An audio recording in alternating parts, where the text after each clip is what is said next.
Bat বিরোধী আন্দোলন ২০১৫ সালের পরে বাংলাদেশের ইতিহাসের সবচেয়ে বড় ছাত্র আন্দোলন হচ্ছে ২০১৮ সালের কোটা সংস্কার আন্দোলন। কোটা সংস্কার আন্দোলন খুবই গুরুত্বপূর্ণ আন্দোলন ছিল, কারণ কোটা যে জায়গায় পুরো পৃথিবীব্যাপী বৈষম্য কমিয়ে আনার জন্যই প্রবর্তন করা হয়েছিল, কিন্তু আমরা বাংলাদেশে দেখতে পাই কোটাকে কাজে লাগিয়ে বাংলাদেশ সরকার বছরের পর বছর ধরে বৈষম্য আরও বাড়িয়ে যাচ্ছে। ২০১৮ সালের কোটা সংস্কার আন্দোলন একটা নৈতিকতার উপর ভিত্তি করে দাঁড়িয়েছিল, একটা যৌক্তিকতার উপর ভিত্তি করে দাঁড়িয়েছিল। ফলে এই আন্দোলনে হাজার হাজার শিক্ষার্থী এই আন্দোলনে অংশগ্রহণ করেছিল, নেমে পড়েছিল রাজপথে, এবং বাংলাদেশের প্রায় সকল প্রতিষ্ঠানে এই আন্দোলন ছড়িয়ে পড়েছিল। কিন্তু সরকার এই আন্দোলনে নৈতিক পরাজয়কে ঢাকতে গিয়ে তারা তখন পুরো কোটাটাই বাতিল করে দেয়।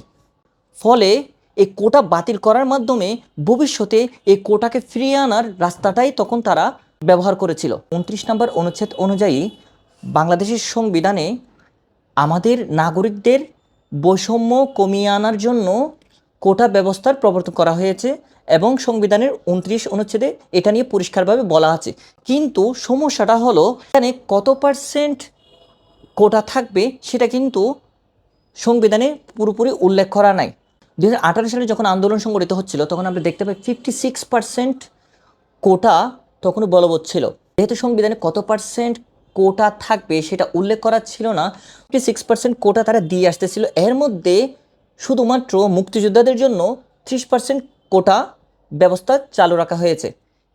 এখন আমরা দেখি মুক্তিযোদ্ধারা কি আদৌ পিছিয়ে পড়া কিনা। পুরো পৃথিবীতে আমরা দেখতে পাই কোটার প্রবর্তন করা হয়েছে মূলত সকল নাগরিককে সমতায় আনতে, কিন্তু কোটা ব্যবস্থার প্রবর্তন পুরো পৃথিবীতে। কিন্তু আমরা কি দেখতে পাই, আমরা বাংলাদেশে দেখতে পাই এই কোটাকে কাজে লাগিয়ে কীভাবে বৈষম্য দিনের পর দিন বাড়িয়ে চলেছে এই সরকার। আমরা যদি মুক্তিযোদ্ধার 30% কোটার দিকে যদি আমরা তাকাই, মুক্তিযোদ্ধারা কি আদৌ পিছিয়ে পড়া জনগোষ্ঠীর মধ্যে পড়ে? আমরা এক কথায় আমরা দেখতে পাই মুক্তিযোদ্ধারা এখন পিছিয়ে নাই। স্বাধীনতা ৫৩ বছর পরে এসেও যোদ্ধাদের কোটার এখন আর দরকার নাই। এখন একটা বিষয়, মুক্তিযোদ্ধা কারা? যারা শুধুমাত্র কি সার্টিফিকেটধারী?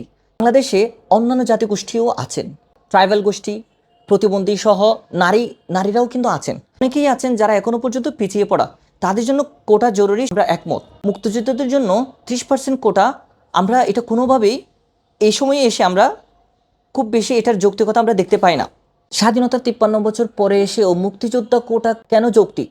এখন যারা কোটার আওতাভুক্ত তারা কিন্তু সরাসরি মুক্তিযোদ্ধা না, মুক্তিযোদ্ধার সন্তানও না। অধিকাংশ ক্ষেত্রে আমরা দেখতে পাচ্ছি তারা মুক্তিযোদ্ধার নাতি নাতনি।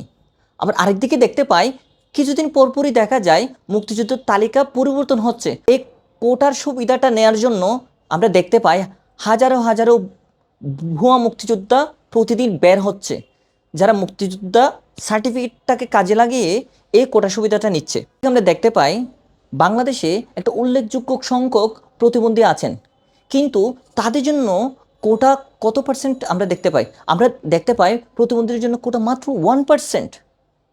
আবার ট্রাইবাল জনগোষ্ঠী যারা পাহাড়ে বসবাস করে, তাদের নেটওয়ার্ক নাই, তাদের পড়ালেখার কোনো সুযোগ নাই, তাদের কোনো চিকিৎসার কোনো সুযোগ নাই, খাবারের কোনো সুযোগ নাই, সুপেয় পানির কোনো সুযোগ নাই, সেই জায়গায় আমরা দেখতে পাই তাদের জন্য মাত্র 5%।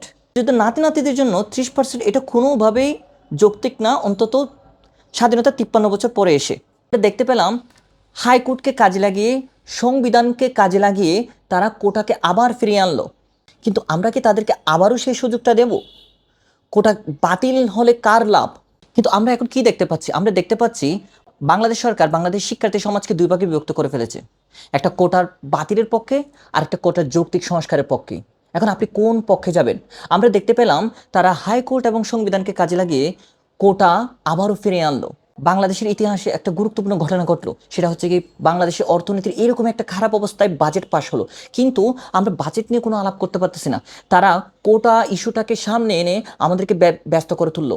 কোটা বাতিল যদি পুনর্বহাল করেন, তাইলে পুনরায় কিন্তু আপনি তাকে সুযোগ করে দিচ্ছেন, তার সুযোগ অনুযায়ী, তার ইচ্ছা অনুযায়ী এই ইস্যুটাকে তারা বারবার ব্যবহার করার এক ধরনের তাদের সুযোগ করে দেওয়ার মতোই অবস্থা হয়। এখন শিক্ষার্থী সমাজকেই সিদ্ধান্ত নিতে হবে তারা কি কোটার যৌক্তিক সংস্কারের পক্ষে নাকি কোটা বাতিলের পক্ষে।